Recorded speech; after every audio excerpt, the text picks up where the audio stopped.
The day his mother moved them into the Hayes estate, Caleb thought his life was probably over. Ethan Hayes, the same quiet boy he alternately protected and pushed around at school, had just been upgraded to his stepbrother. Word at school was that the entire Hayes household revolved around Ethan's moods. That night, Caleb tossed in the unfamiliar silk sheets, mentally rehearsing apologies that might appease Ethan enough to let his mother enjoy her new life.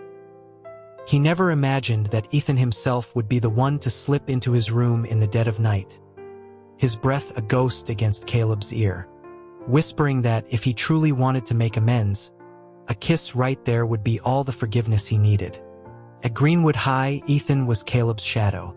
He had top grades, a limitless allowance, a reluctance to speak, and a talent for providing the perfect cover story. Ethan was a fortress of silence, almost never betraying Caleb's fabrications. Except for that Tuesday when Caleb had skipped calculus with Isabella, the undisputed queen of their senior class, and Ethan had been the one to rat him out. A furious confrontation in the parking lot had left Ethan with a split lip and both of them with a summons from the principal.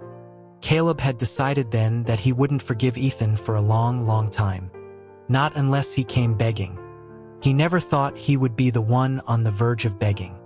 His mother, Laura, had finally struck gold before her 50th birthday. On the winding drive to their new home, she had rehearsed the rules. That Mr. Hayes was a simple man with deep pockets, and all Caleb had to do was avoid trouble, play nice, and their future would be paved with every luxury imaginable. Her voice had lowered conspiratorially, adding that if he could just get along with the man's son, a life of unimaginable comfort was guaranteed. Caleb, who considered himself a fairly straightforward, all-American guy, had scoffed. He figured one spoiled rich kid would be no match for his charm. That was, at least, his thinking before he walked through the front door. If Laura hadn't pointed him out, Caleb would have mistaken the man in the SpongeBob SquarePants apron for the family chef. He was about to crack a smile when he saw him. Sitting at the enormous marble island, meticulously cutting a piece of bacon with a fork and knife, was Ethan Hayes. Ethan, the notoriously difficult, untouchable son. Caleb thought his mother had said he was studying abroad. Mr. Hayes brandished a spatula. He introduced his son, Ethan, beaming with a pride that seemed entirely misplaced. Caleb pulled his mother aside, whispering furiously, questioning if basic family details weren't exchanged during courtship. Laura had hissed back that she'd heard Ivy League and assumed it was one of the big ones on the East Coast, not the local nickname for their very own Greenwood High. A weak smile stretched across Caleb's face. His mind reeled. This was the same Ethan he'd made write his apology letter for the skipping incident just that afternoon. He envisioned Ethan, a cold smirk on his face, ordering them thrown out. He looked up, trying to read Ethan's expression. The boy simply smiled, a slow curve of his lips that Caleb had once found gentle, almost timid. Now it looked predatory. Deciding a preemptive strike was his only option. Caleb strode over, slinging an arm around Ethan's shoulders with forced familiarity. He announced to a surprised Mr. Hayes that they were old friends, lab partners, even his best buddy at school. He leaned in close to Ethan, his voice a desperate plea, promising to make it up to him later. Mr. Hayes looked delighted, asking his son if it was true. Ethan's eyes narrowed slightly. He used his fork to spear a piece of crispy bacon and held it to Caleb's mouth. His words were deliberate, spaced for effect. He confirmed that they were, in fact, very good friends. Later that night, Caleb lay awake, the sheer size of the room feeling oppressive. He was trying to figure out a strategy to neutralize Ethan when he heard a faint rustling. The mattress dipped beside him. A jolt of adrenaline shot through him as he sat up to see Ethan's silhouette against the moonlight filtering through the window. A reflexive curse escaped his lips before he could stop it, berating Ethan for his midnight creeping. He immediately regretted it. This was Ethan's territory now. But Ethan didn't seem annoyed. He crept closer, his gaze flicking toward the open door. He mused aloud that an unlocked door was practically an invitation. It wasn't Caleb wanted to shout. His mom used to sleepwalk. He'd gotten out of the habit of locking doors. Ethan's proximity was suffocating, his strength surprising as he pinned Caleb with nothing more than a steady pressure. Ethan's voice was low, telling him not to move if he wanted his mother to stay. His lips brushed against Caleb's ear, his breath hot. He said he liked the way Caleb had called him Ethan earlier. Sounded good. A soft bite to his earlobe sent a confusing jolt through Caleb's entire body. The next words shattered his reality. Ethan suggested that if Caleb really wanted to compensate him, he should kiss him right on the lips, and all would be forgiven. The revelation hit Caleb like a physical blow. He scrambled off the bed, holding his hands up as if to ward off an attack. He stammered that he would move out tomorrow. Ethan seemed taken aback, his gaze dropping. His long lashes cast flickering shadows on his cheeks. After a long moment, a low chuckle escaped him. He said he was just kidding, that he had trouble sleeping in unfamiliar rooms and Caleb's just felt better. The tension in Caleb's shoulders eased. For a split second, he almost believed him. He almost forgot whose house this was, and how much money was on the line. Laura settled into her new life with ease, her days spent joyfully emptying the boutiques downtown. Mr. Hayes, a man utterly devoted to his son, would rush home from work, don his cartoon apron, and cook whatever Ethan desired. As for Ethan, he remained the same quiet, intense presence at school. At home, he continued his nightly migration to Caleb's bed. He never tried anything again, but his presence was a constant, unnerving reminder of that first night. Caleb tried to rationalize it, telling himself the boy just had a sleep quirk. He tried locking the door once. The next day, the lock was gone. He surrendered to the bizarre new normal. One day, Ethan was absent from school, down with a fever that made his usually cool skin burn. For the first time, Caleb felt a genuine warmth from him. Mr. Hayes, seeing his son looking so fragile, had called them both out of school for the day. Caleb found himself walking the halls alone, a novel feeling. The air seemed lighter without Ethan's brooding presence beside him. After school, Isabella caught up to him, the first time she'd spoken to him since their shared punishment. She shyly asked if he'd ever gotten the things she'd written him. He had no idea what she was talking about. His locker and desk were always immaculately organized by Ethan. There was never so much as a stray piece of paper. He froze. Ethan. He asked how many notes she had written. Her blush deepened as she admitted there had been several, all entrusted to Ethan for delivery. As she spoke, a figure leaned against the classroom doorframe. It was Ethan. Caleb shot him a look that could kill. Ethan calmly stated that academics should be their priority. Caleb, suppressing his rage, told Isabella they'd talk later. He rounded on Ethan the moment she was gone, demanding an explanation. Where were the letters? Had he passed them right into the trash? Ethan feigned innocence. Then his expression shifted to one of mild annoyance. He claimed they were clutter, making it difficult to keep Caleb's desk tidy, so he'd assumed they were trash. A flicker of anger ignited in Caleb's chest. He couldn't believe his audacity, the casual disregard for someone else's feelings. Without another word, he pushed past him and started the walk home. That night, Caleb stewed, muttering insults about Ethan under his breath for a solid half hour before falling asleep. And true to form, Ethan slipped into his bed. Still angry, Caleb ignored him, refusing to share the covers. Ethan began to speak to the ceiling, his voice soft. He promised he wouldn't throw any more letters away, that he would even read them with Caleb. He said he was just worried she would be a distraction. A small, dry cough punctuated his sentence. Caleb sighed. He couldn't sleep with him talking, and he knew he couldn't afford to truly alienate him. He grumbled for him to bring his own damn blanket next time. After that, Ethan's health seemed to miraculously improve. He didn't miss another day of school. Near the end of the semester, he did something that sent shockwaves through the student body. Ethan Hayes, the aloof scholar, the untouchable prince in the eyes of so many, got into a fistfight. The other boy involved, Marcus, a jock who prided himself on his looks, was left with a face like a swollen plum.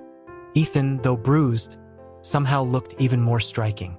Caleb had always known Ethan was beautiful, not handsome in the rugged way he saw himself, but possessing a delicate, almost ethereal quality. In the principal's office, Marcus was apoplectic, while Ethan leaned against the doorframe, silent and composed as the physics teacher dabbed antiseptic on his cheek. His only explanation, repeated in a monotone, was that Marcus had been disrupting him. The teachers were baffled. Marcus's story was far more detailed. He claimed Ethan had attacked him unprovoked in the cafeteria, ruining his lunch and his face. All eyes turned to Ethan. He stated, deadpan, that Marcus chewed with his mouth open. The excuse was so absurd it was almost brilliant. Caleb quickly stepped in, trying to smooth things over, suggesting Ethan was just stressed from studying. The principal was unmoved. Without a better reason or an apology, both boys were assigned a mountain of extra math assignments, due the next day. Ethan walked out without a word and spent the rest of the afternoon standing in the hallway as punishment. At home that evening, he plowed through the assignments with frightening speed. Just as Caleb was getting into bed, Ethan appeared with a first aid kit, demanding that Caleb redress his cuts. After tending to the self-proclaimed fragile prince, Caleb lay in the dark and asked him again why he'd fought. The more Ethan refused to say, the more curious Caleb became. Just as he was about to drift off, the boy who he'd thought was asleep sat up. Just like that first night, he pointed to the corner of his bruised mouth. The unspoken offer hung in the air, a kiss for the truth. The familiar alarm bells screamed in Caleb's head. He immediately rolled over, pulling the covers over his head and declaring he didn't care anymore. A soft laugh followed him into the darkness as Ethan slipped under the covers beside him. The summer before senior year, Ethan systematically sabotaged every plan Caleb made to leave the house. He was a smiling warden, keeping Caleb locked away with textbooks. Laura was thrilled, rewarding herself with a 7-day luxury cruise, her new husband in tow. Suddenly, the house belonged to them. Ethan dismissed the staff and seemed to have a GPS tracker on Caleb. Any escape attempt to the arcade, the movie theater, was thwarted the moment he stepped through the door. Caleb would never forget the time Ethan found him at a hotel pool, cornering him and asking with chilling calm whether he preferred to study on the bed or the desk. It wasn't a secret at school that they were now stepbrothers. A group of girls had even started writing fanfiction about them, dubbing them Kale then. Every time Ethan's cool hand would brush his, they would erupt in a fit of giggles. Ethan, for his part, seemed oblivious, or perhaps he enjoyed it. After a summer of relentless tutoring, Caleb was shocked to find himself ranked in the top 10 of their class. He might not love studying, but apparently he had a knack for it. When the girls in their circle expressed their admiration, a new kid named Leo playfully ribbed him, reminding everyone that Caleb had taken a gap year. Caleb aimed a kick under the table, but Ethan, his supposed brother, chimed in smoothly that Caleb was just naturally smart. For a moment, Caleb felt a surge of gratitude. The truth was, he had taken a year off. 3 days after his original high school graduation, his mother had tried to kill herself. It was a shock. She had always seemed so full of light. A neighbor had found her, a pool of blood spreading from her wrist. At the hospital, after hours of waiting, the first words she'd whispered to him were that his father was gone. Caleb's father had been a pilot. His memories of him were fleeting, fragmented moments between long trips. But he remembered the way his mother's face would light up, the way the simple meals would become feasts on the days he was due home. Then came the news of Flight 4634. His father never came home again. His mother just kept waiting. She waited through Caleb's middle school graduation, through the death of his grandparents, through the demolition of their old neighborhood. She'd refused to move, terrified his father would come back and not be able to find them. She spent months in the hospital and nearly a year recovering at home. a ghost haunted by sleepwalking episodes where she seemed to be reaching for something just beyond her grasp. Then one day, she'd cooked a feast, just like the old days. Caleb's heart had seized with fear, but she had smiled, a real smile, and told him she'd finally caught up to his father in a dream. He'd told her to be happy, that he would walk slower and wait for her. After that, the sleepwalking stopped. She became a different person, chasing joy with a desperate intensity. Convinced she was finally okay, Caleb had re-enrolled for his senior year. That was how Ethan Hayes became his desk mate. He was genuinely happy his mom had remarried. He wanted her to be safe and happy. He knew his dad would have wanted that too. As winter approached, Mr. Hayes left for a business trip to Aspen, and Laura went with him. It was just Caleb and Ethan again. But something was off. Ethan, who never got sick at school, was suddenly plagued by fevers and stomach aches the moment they were alone. With Mr. Hayes gone, Caleb was the designated nurse for the world's most demanding patient. One moment Ethan wanted water, the next it was too hot. He'd insist Caleb's glass was the perfect temperature.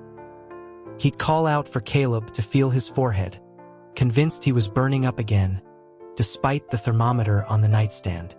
After the 50th time Caleb's name was called, he sighed in exasperation, asking what it was now. Ethan's reply was quiet. He said he just worried Caleb was working too hard and wanted him to come to bed sooner. Even sick, Ethan's habits didn't change.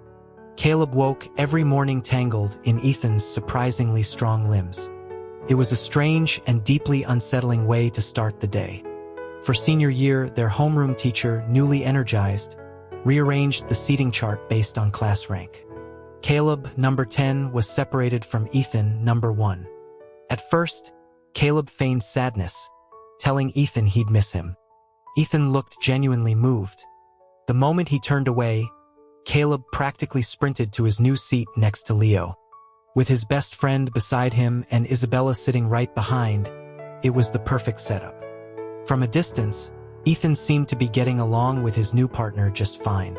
Isabella passed him a note. It was about Cale then. She wanted to know if it was real. Caleb scribbled a question mark back. She explained the fan theories. That Ethan only ever talked to him, that his eyes always found Caleb the moment he entered a room. Plus, she'd added with a little heart doodle, Ethan was gorgeous. How could he not fall for him, especially living together? Leo chimed in, whispering that he didn't see the problem. Ethan was a good-looking guy. There were worse things than being best bros. The teacher walked back in before Caleb could argue. He scrawled a huge, definitive NO on the note and passed it back. The novelty of a new seatmate wore off quickly. Leo snored loudly, and he was a slob, his books and trash constantly spilling over into Caleb's space. Caleb found himself thinking about Ethan. Ethan never slept at school, claiming the environment wasn't conducive to his rest. His desk was Spartan and organized. He never invaded Caleb's space. In fact, he often tidied it. And most importantly, teachers tended to leave Ethan and whoever was sitting next to him alone. He had been living in blissful ignorance.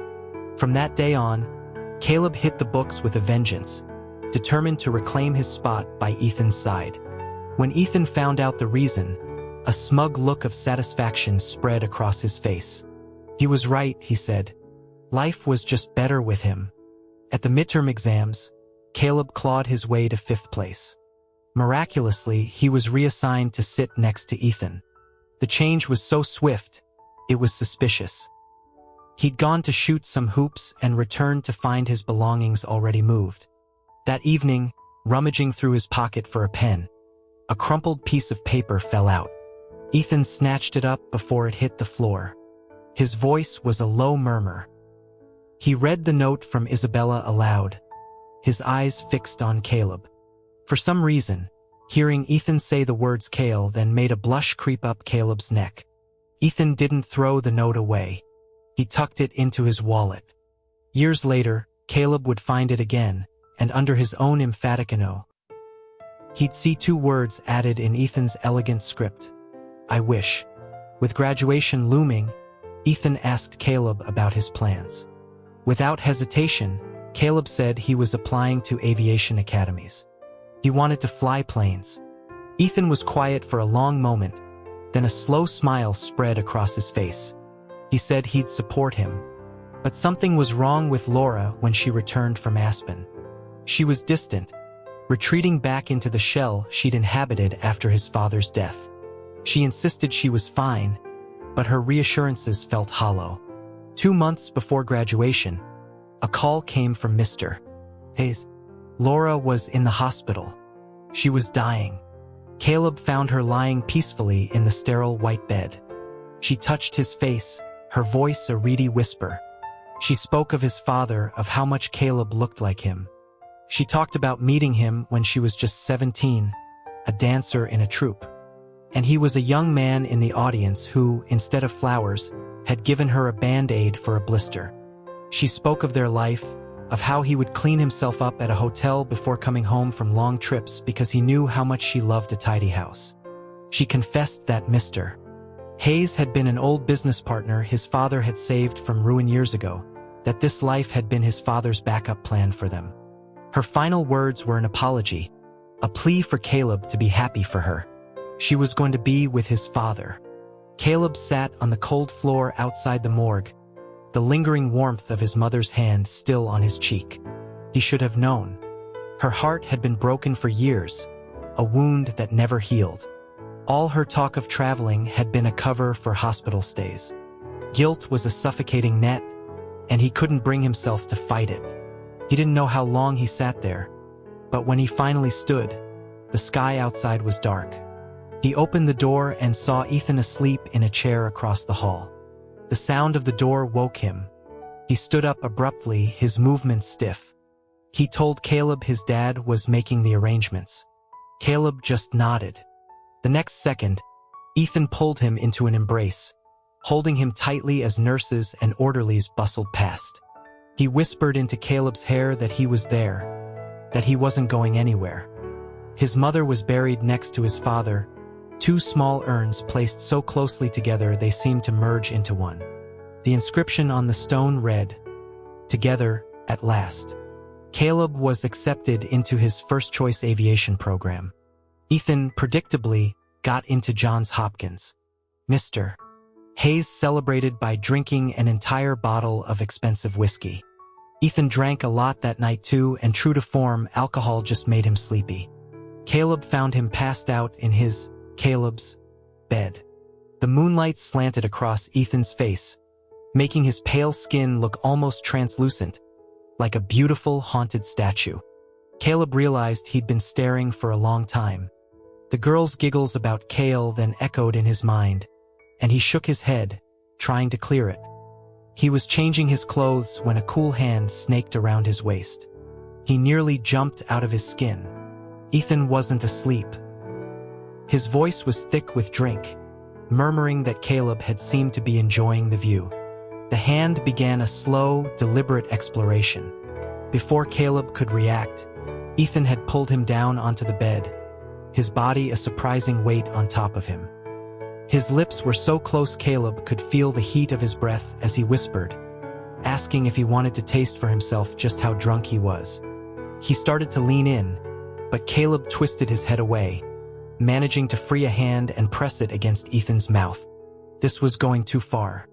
A sly grin spread across Ethan's face. He licked Caleb's palm, a shocking, intimate gesture that sent a tremor of something unfamiliar through him. This wasn't a joke. This was real.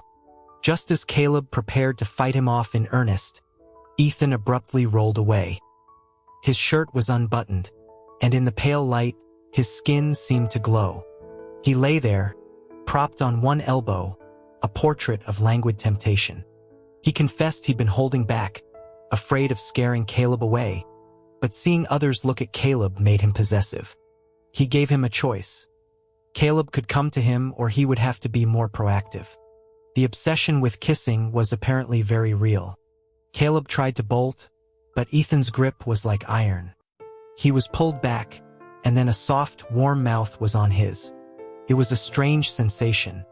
Ethan didn't have even a hint of stubble. The kiss deepened, Ethan's eyes closed in concentration, his chest rising and falling rapidly against Caleb's. The gentle bookworm persona shattered. He was strong, pinning Caleb effortlessly, his tongue tracing the seam of Caleb's lips. When he finally pulled back, Caleb was breathless, half angry, half something else he couldn't name. The only good insult he could manage was to call him a freak. Ethan's lips began a slow descent from his ear to his neck, his kisses leaving a trail of fire. He whispered that Caleb's tongue had touched his too. The room felt impossibly hot. Ethan's hand moved lower, intent on exploring further, but Caleb caught his wrist. He told him no, not that. Ethan looked up, a glint of mischief in his eyes. He made a deal. If Caleb said his name, just his name, he would stop. Defeated, Caleb gritted his teeth and whispered it. Ethan. Ethan shook his head, his hand resuming its journey. Desperate, Caleb finally gave in, the name tumbling out in a rush of resignation. Ethan. The name felt strange and intimate on his tongue. Ethan seemed satisfied. He pulled the blanket over them, his arm draped protectively over Caleb's waist, and murmured for him to sleep. That night, Caleb mentally cursed Ethan 100 times for being a manipulative, beautiful monster. The next morning, the evidence of Ethan's possession was scattered across his neck. Worse than the marks was the memory of his own reaction. For a terrifying second during that kiss, he had wanted to kiss back, to pull Ethan closer. At breakfast, Mr.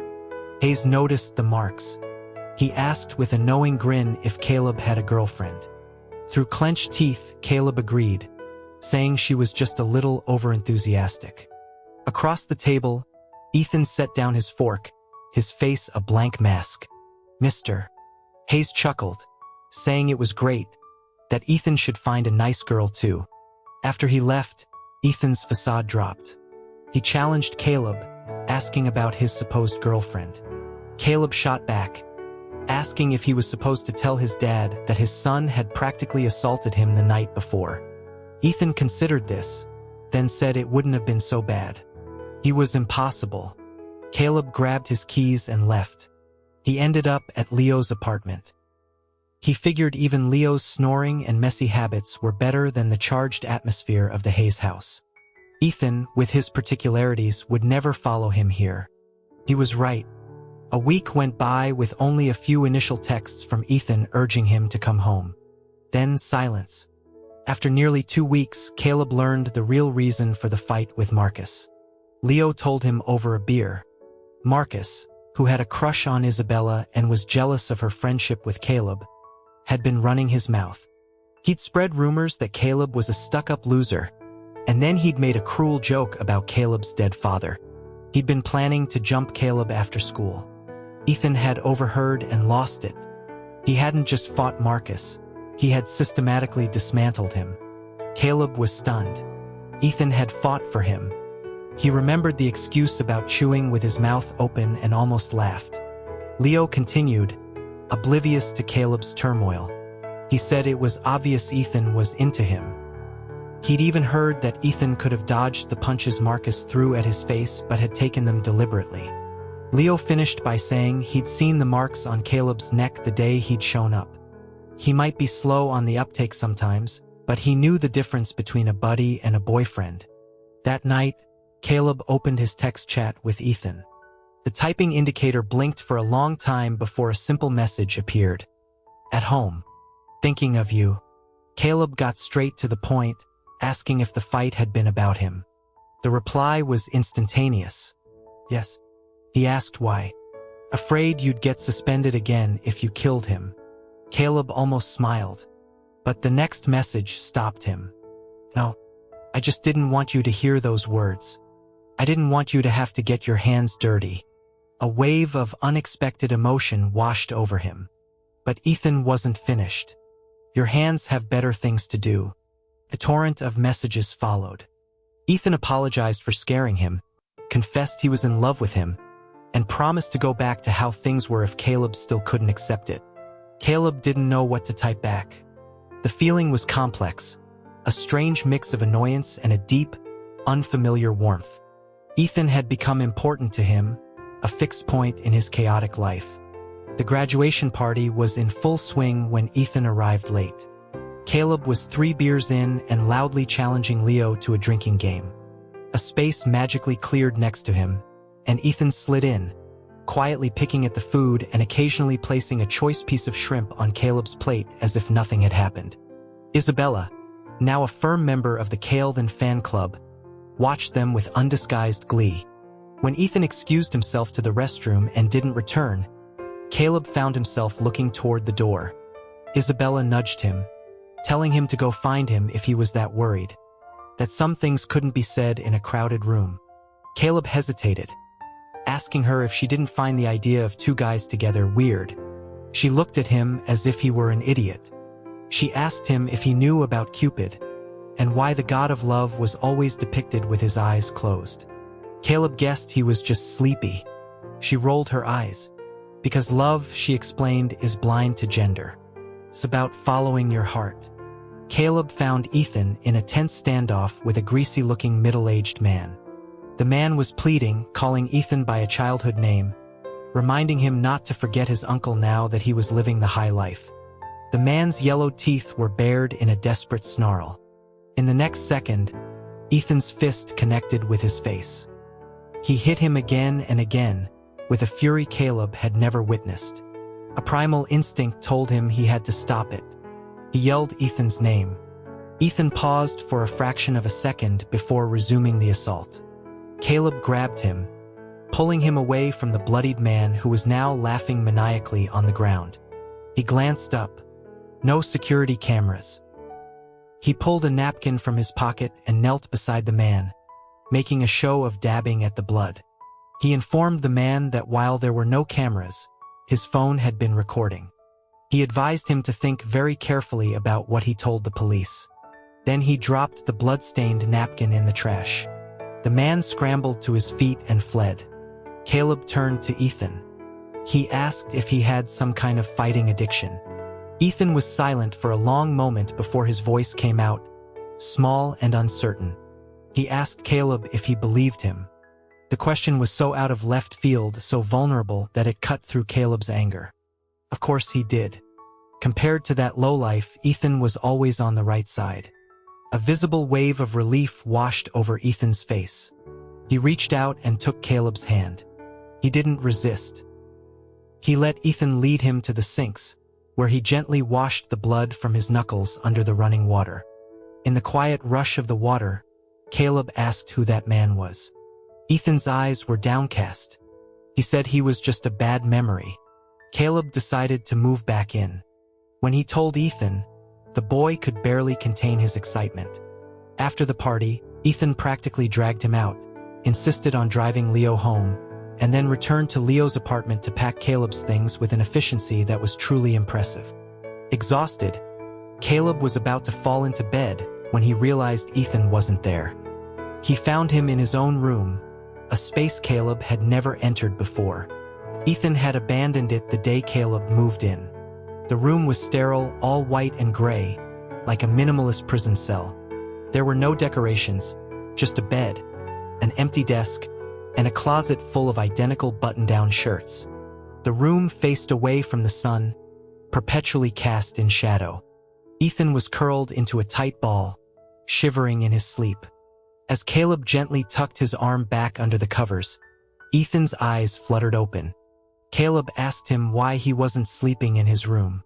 Ethan's answer was a sleepy mumble. He was afraid Caleb wouldn't sleep well. Caleb started to leave, then turned back.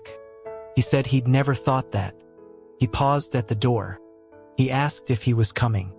A light flickered in Ethan's eyes, and he scrambled out of bed to follow. Back in Caleb's room, Ethan stayed on his side of the bed. Caleb, unable to let it go, asked about the man at the party. Without emotion, Ethan recounted his childhood. His mother, a beautiful but useless socialite. His father, who had married into the family and was always away on business. He'd been left with his uncle, the man from the party. A drunk, a gambler, a monster who brought a different woman home every night, who had once almost sold Ethan to human traffickers to pay off a debt. He had lived like that for 5 years, until his mother drank herself to death and his father finally came for him. The uncle, cut off from the family money, had become desperate. A lump formed in Caleb's throat. This was why Mr. Hayes was so desperate to make up for lost time. This was why Ethan was so quiet, so walled off. He had never had anyone.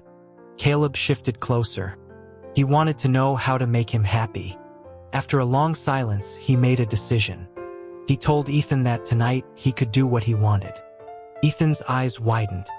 With limits, Caleb quickly added, "No marks and no." A hand slid around his waist. Ethan closed his eyes and whispered that he just wanted to be held. Caleb had been prepared for a kiss. He realized in that moment that his own preconceived notions were less important than the boy lying next to him. That night, with Ethan asleep in his arms, Caleb thought for a long time. Maybe, just maybe, he could learn to accept that love was blind. Maybe, for Ethan, he could try following his heart. At the end of August, they left for their respective colleges in neighboring cities. Ethan had already mapped out the train schedules. As Caleb got off at his stop, Ethan called out to him, promising he would visit. Caleb smiled. He promised he would too. Ethan was true to his word. Despite his grueling pre-med schedule, he would take the late-night train every weekend. He'd check into a hotel and then lie, saying he'd just arrived in the morning so Caleb would come pick him up. When Caleb discovered his routine, he insisted Ethan call him no matter how late he arrived. For the next 4 years, Caleb's weekends often started with a middle-of-the-night trip to the train station. Ethan, for his part, still insisted he was afraid to stay in hotels alone. Not because of ghosts, he'd clarified once, but because Caleb wasn't there. His fellow cadets often teased him about his secret girlfriend. Ethan was a phenomenon at his own university. The aloof high school prince had blossomed into a gentle, brilliant scholar. He was a god to his project partners, effortlessly carrying them to top marks.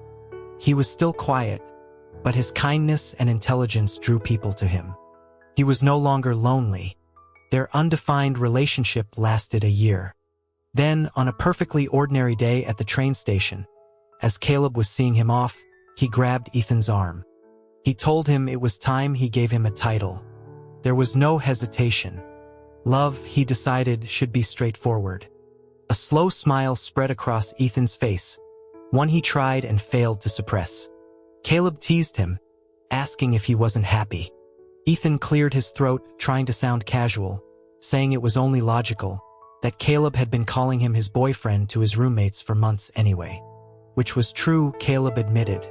But now it was official. The boarding call sounded. Ethan started to walk away, then abruptly turned back. In the bustling station, he leaned in and pressed a soft, lingering kiss to the corner of Caleb's mouth. He promised he'd be back next week. As Caleb watched him disappear into the crowd, he noticed the elderly ticket agent watching him with a broad smile. The man gave him a thumbs up. He had good taste, he called out. His boyfriend was a real looker. That summer, returning home, Caleb was a bundle of nerves. He didn't care what anyone else thought, but he was terrified of Mr. Hayes's reaction. He remembered the man urging Ethan to find a nice girl. At the front door, he instinctively dropped Ethan's hand. Ethan frowned, asking why he couldn't hold his boyfriend's hand now that it was official. Caleb stared at him like he was insane. Mr. Hayes was inside. Ethan seemed to consider this, nodded, and then took his hand again anyway. To Caleb's astonishment, Mr. Hayes didn't even blink. He asked them how it felt. Confused, Caleb looked at Ethan, who just shrugged. He told his dad on the way home. Mr.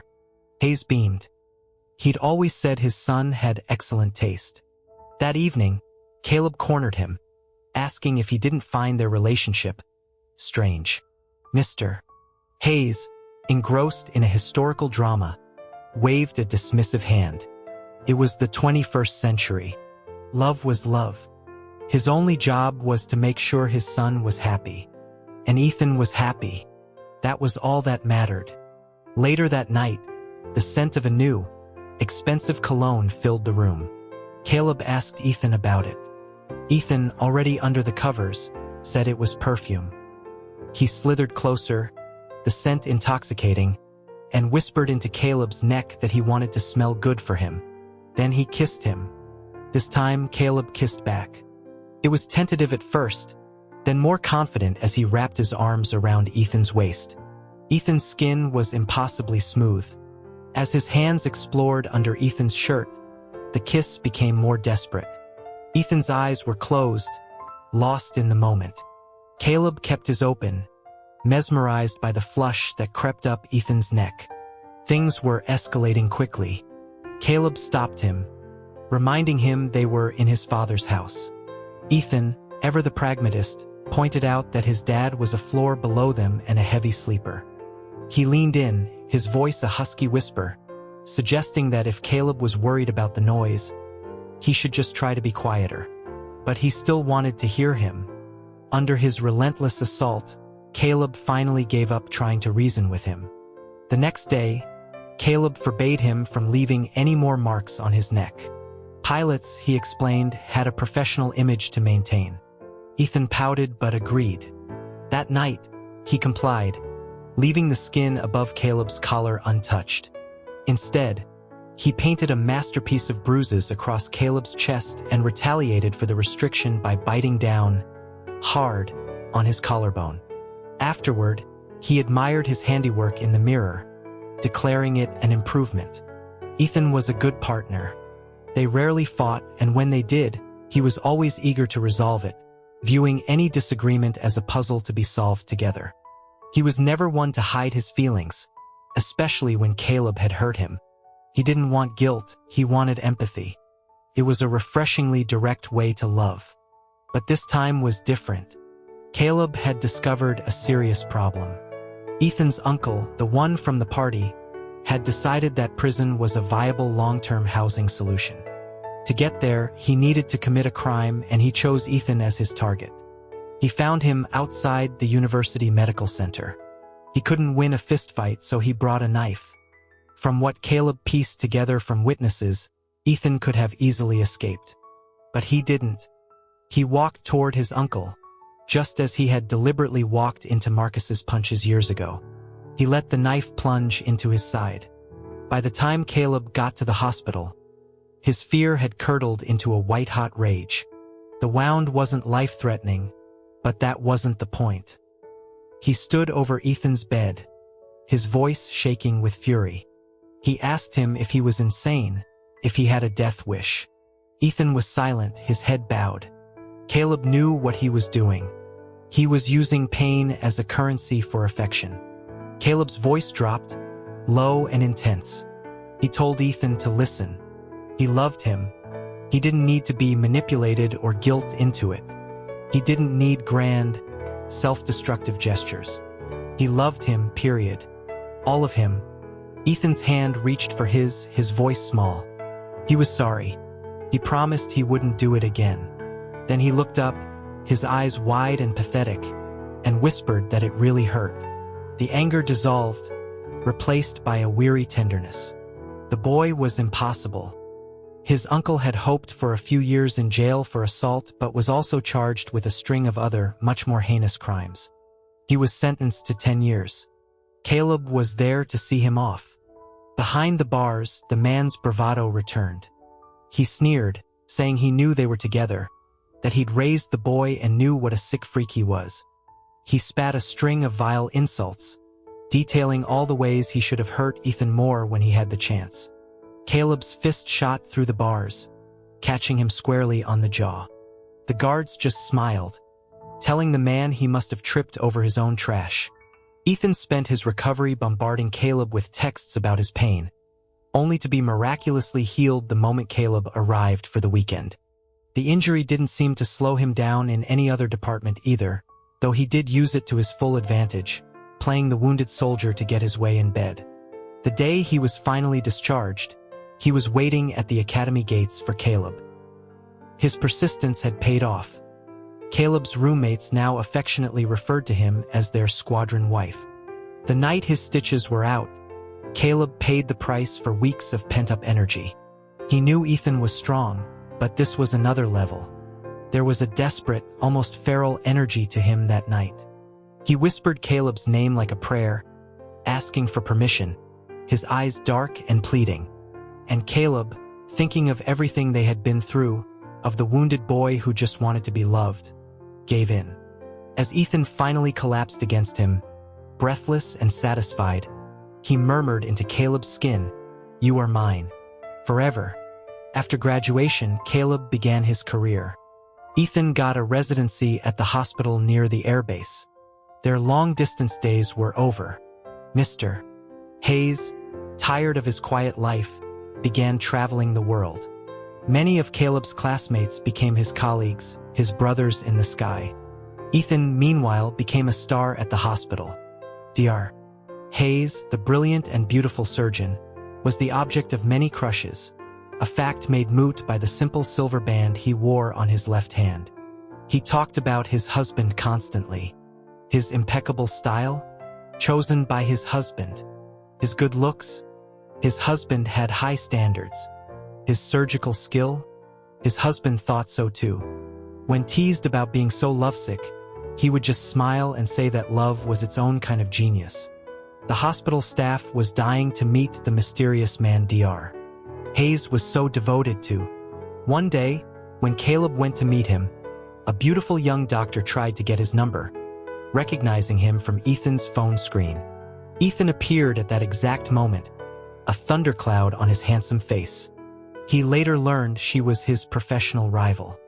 Her favorite taunt was that if he criticized her research one more time, she would steal his husband. Their schedules were grueling, and sometimes the only time they had together was when they fell into bed, exhausted. But Ethan never let work diminish their life. In fact, his medical knowledge only seemed to fuel his imagination. He bought scrubs and a stethoscope, and would greet Caleb at the door with a sly smile, offering to give Captain Caleb a full physical examination after a long flight. On a rare weekend off, Caleb woke late to the smell of coffee and bacon. Ethan was at the stove, humming and making his favorite sunny-side-up eggs. He was chattering away, catching Caleb up on weeks of hospital gossip. Caleb just listened, watching the man he loved. He was a good man. He rescued sad-looking fish from pet stores, stood up for nurses being harassed by patients, and quietly sat with elderly people who were lost or lonely. Caleb loved him, and all he wanted was for him to be happy forever. Ethan's chatter died down when he noticed Caleb's silence. He sat next to him, and Caleb took his hand, noting, as always, how cool his skin was. He took a deep breath. He told Ethan he had to go away for a while. 2 years. An advanced training program in the States. The light in Ethan's eyes dimmed. He asked if Caleb could visit. Caleb shook his head. Ethan stood and took their plates to the kitchen, his back rigid. Caleb followed him, finding him staring blankly at the microwave. He promised he would be back before he knew it. Ethan turned and pulled him into a fierce hug, burying his face in Caleb's neck. He promised he would take care of himself. On December 23, 2019, Caleb boarded a flight to America. Ethan had 4 surgeries that day and couldn't see him off. The 2 years passed in a blur of training and brief, precious phone calls. His new colleagues teased him mercilessly, the local women to stay away from Captain Caleb, lest his husband fly across the ocean to reclaim him. He flew home without telling Ethan, planning a surprise. He never made it. A drunk driver ran a red light. The world exploded in a shower of glass and twisted metal. His last thought before darkness took him was that he was so close. He hadn't even gotten to see him yet. He woke up in a hospital. The first thing he saw was Ethan's face, haggard and unshaven, his eyes red-rimmed. It had been a long time. He checked the calendar on the wall.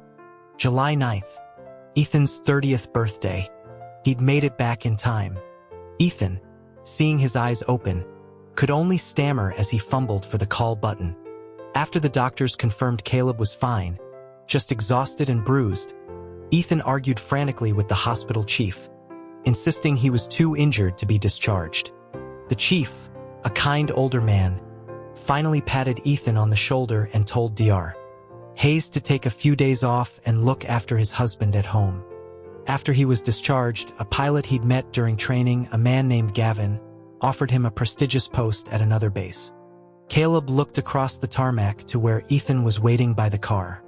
He politely declined. He had someone here he couldn't leave. And no matter where they were stationed, they all flew the same sky. On the drive home, Ethan was sullen, accusing him of flirting. Caleb laughed, amazed. He asked how he knew what they were saying. Ethan, with a smug look, said Dr. Hayes knew everything, including how to read lips. They visited his parents' graves. The plot was immaculate. The groundskeeper told him Ethan came every month, sitting for hours and talking to the stones. Caleb asked him what he talked about. Ethan puffed out his chest and said he mostly bragged about what an amazing husband he had and told them not to worry. Caleb stood before the graves for a long time. He told them he was a pilot now, just like his dad. He told them he hadn't let them down, that he would finish the journey his father started. And he told them about the man standing beside him, the man he knew they would have loved. Later that night, Caleb awoke to a familiar cool hand sliding under his shirt. He mumbled, asking Ethan why his hands were always so cold. A soft chuckle rumbled beside him. A warm kiss landed on his cheek. Then maybe, Ethan whispered, you should warm them up for me. At their high school reunion, they walked in hand. The old Calvin fan club, led by Isabella, who was now a best-selling author, let out a collective cheer. She had even brought a copy of her published novel, the story she had written about them, titled Greenwood. Caleb flipped to the last page. She had ended it with a quote. You can have any shape, for I see you with my soul. I know you are clear and transparent, like a silver mirror, so I trust in your honesty and loyalty, no matter what form you take. I love you, and so I love every one of your possibilities. For Ethan, being drawn to Caleb was the most natural thing in the world. Caleb was a beacon of optimism, strength, and courage. He was everyone's light, and Ethan wanted that light all to himself. He'd waited for years for Isabella to confess her feelings to him again, just so he could use his new, perfected rejection line. Sorry, I'm more interested in Caleb. He treasured every task Caleb gave him, from cleaning his desk to buying him snacks, because they were things Caleb only asked of him. He hadn't lied when he said he couldn't sleep in a new bed. He just hadn't told the whole truth. He couldn't sleep without a specific person in it. The day Caleb came home late after Ethan had faked a fever, he vowed never to miss a day of school again. He couldn't afford to miss a single moment with him. The insults Marcus had hurled that day in the cafeteria were far worse than just bad table manners. He had called Caleb's mother a whore and Caleb a bastard. Ethan believed that such filth didn't deserve to be heard by Caleb, and the person who spoke them didn't deserve the satisfaction of a fight with him. Caleb deserved only the best things. Like himself. He'd known Caleb and his mom were moving in before it happened. Mr. Hayes had discussed it with him. He hadn't cared, until his father mentioned the boy's name was Caleb. That morning, he had woken at 5, styled his hair, and sat at the breakfast table for over an hour, just waiting. The 2 years Caleb was away were an eternity. Since they couldn't legally marry, every photo they took together became, in Ethan's mind, a marriage certificate. He didn't need a piece of paper. He just needed Caleb. Forever. The night Caleb's car was hit, Ethan was the surgeon on call. He had walked into the ER and seen Caleb's face, pale and bloodied on the gurney, and for the first time in his life, Dr. Hayes had frozen. He had spent the next 3 days by his bedside, refusing to eat or sleep, just watching, waiting for the light to come back on. On Caleb's 31st birthday, Ethan's gift was a pair of custom-made silver rings, engraved on the inside with the coordinates of the place they first met. Later that night, as they lay tangled together, Caleb finally felt the warmth he had craved for so long radiate from Ethan's skin. He was no longer cold. He was home.